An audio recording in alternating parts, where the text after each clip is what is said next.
What is If you this? walk around in a Chinese city at night, you might come across something like this. Rows of people, mostly young and attractive, This is crazy, by the way, if this is real. sitting or standing on the streets in front of rows of phones and ring lights, singing and talking and sometimes dancing. They look It like is? streamers, but they also look homeless. Indeed, they do gather around places where homeless people tend to be on the sidewalks, inside tunnels, on bridges or under bridges. There was even a bridge that became so famous for this type of gathering that people started going there just to watch the spectacle. There was so much foot traffic under the bridge that at one point it started to look like a local festival or block party. You can see people dressed up impeccably while dancing in the mud, or carrying a heavy jar of water while dancing in the mud, or downright rolling in the mud, or basically doing whatever it takes to get attention from viewers online. Now, if you're seeing this for the first time, you probably have a few commonly asked questions. What are they doing? Why are they doing that? Are they streaming? Are they homeless? Why are they streaming outside? Why can't they stream from home? Why are they all together like that? Why can't they just stream by themselves? Why do they seem so desperate? What's pushing them to go this far? Why is This guy's face shape is just like, bro, Mogs. this happening? Why are we here? What's the meaning of I life? can't focus on what The he's universe. saying because Okay, I got you. In totally this looks video, like a I will talk mogger. about this phenomenon of homeless streaming in China. I'll talk about what it is and what caused it, and in so doing paint a cautionary tale of what can happen when the Bro's face shape is actually goofy as fuck. No, I think his face shape is really nice. I don't know. It's either his head's really big or it just looks like I can't tell.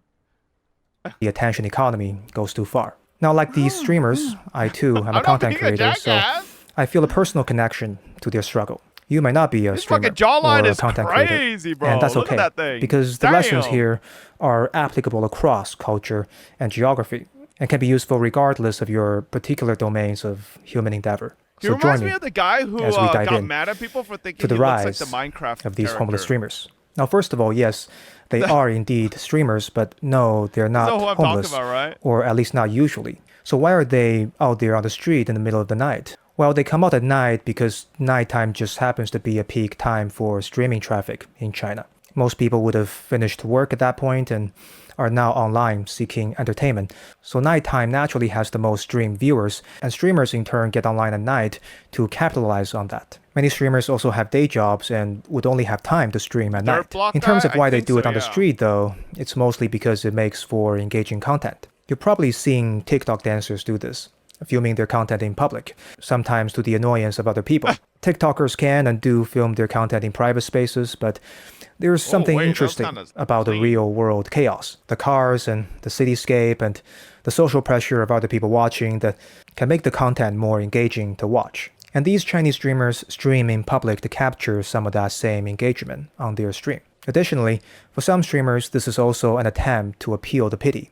The idea is that if viewers see them sitting out in the cold at 1 in the morning, they might feel empathy towards the streamers and as a result become nicer to them and donate to their stream more often. Now, I acknowledge that this looks kind of insane. In fact, when I first started researching this topic, I had to do a sanity check and contact a few people in China to make sure that they've actually seen this with their own eyes. And God, is that my issue? Do I have too much stuff in my background? Do I need to go back to the jail cell? Then I'll get more donos again.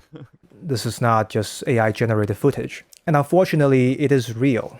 In fact, you can watch the stream from these streamers right now. You need to use a Chinese streaming platform, and here's me trying to do this a few weeks ago. I just searched for street streaming and found one after just a couple of scrolls. What was shocking to me was that I was watching this at Does she have a 1:40 desk in the afternoon outside? Pacific time, which would have been She has a desk and a chair outside.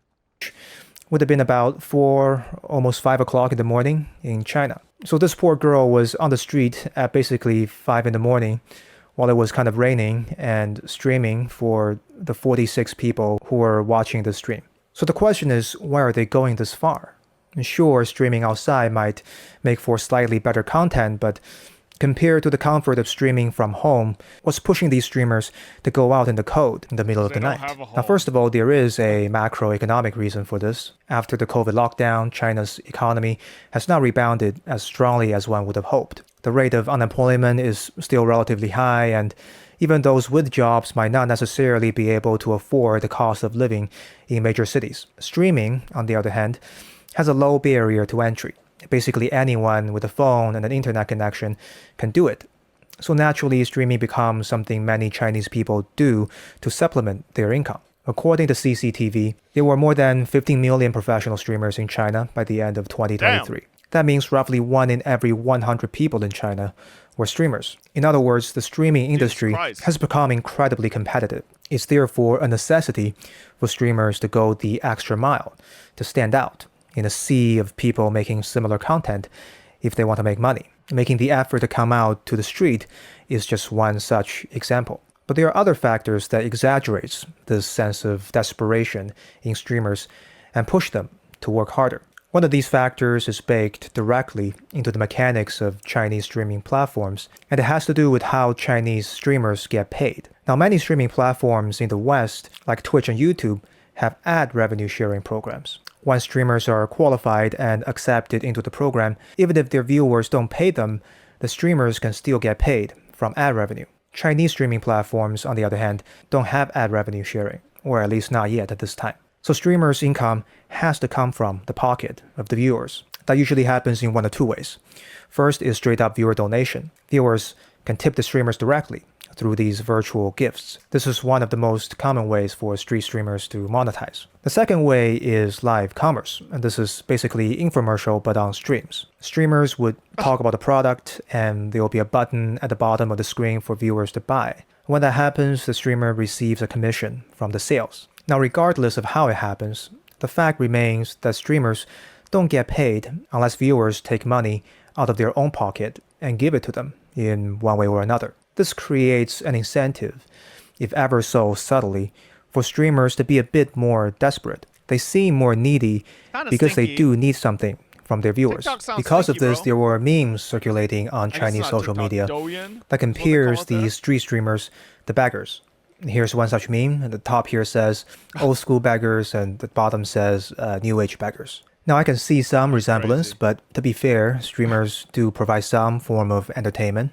They do sing and dance and so on, so a better comparison might be to street performers rather than beggars. There's another thing that sets streamers apart from beggars, and that's the fact that many street streamers are often parts. Yeah, just for like a little bit of comparison, chat, I make double what I make. If I made $10 in total in a month from so basically I make double through ads from what I make in subs. And I run minimum ads. Man, I do wonder what I'd make if I ran max ads. Yeah, ads make me the lion's share of my revenue. Of a business or company that specializes in social media content creation. These companies are officially known as MCN, or multi-channel network, in the industry. They're basically streaming agencies or influencer agencies. They provide streamers with training, equipment, help them broker sponsor relationship, and with other logistical tasks in exchange for a cut of the streamer's revenue. Now, you might wonder why any influencer would want to give up a portion of their revenue to join an agency. You've got a smartphone and a data plan, so just point the camera at yourself and hit record, right? How hard could it be? Well, there are actually a lot of things content creators need to do that has little to do with creating the content itself. For instance, I just spent a week filing my taxes. Even though my channel was monetized for less than 2 months last year and made about $200, I still had to include that business activities on my tax filing, because there's apparently a difference between cash-based accounting and accrual-based accounting, and if you don't know what any of that means, I didn't either. So that's how I spent a week.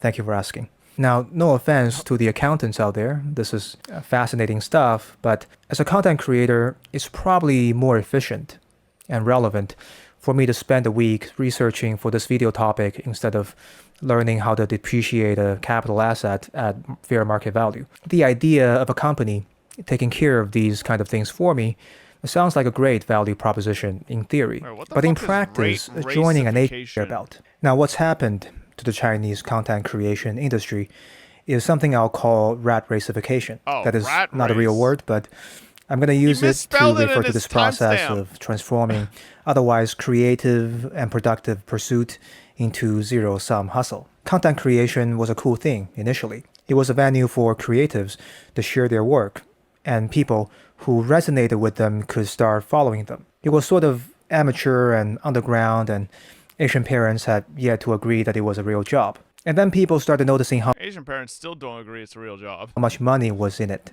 and began to flood into the industry. There was enough financial reward there for some people to be willing to go to the extreme to win. Next thing you know, the whole endeavor became a zero-sum rat race, something that isn't so different from the traditional rat race, like working at a bad office job with an exploitative employer. So you can sit in your street cubicle and do streaming work the same way you sit in your office cubicle and do paperwork. Just a different flavor of soul sucking, but your soul is getting sucked either way. This doesn't just happen in Chinese content creation, of course. In the West, for instance, you can find courses online that teach you how to churn out basically garbage content quickly or even in an automated fashion so that you can extract easy and fast income or even passive income on social media platforms. And this isn't limited to the content creation industry either. Rat racification can and has happened to many industries. But personally, as a content creator,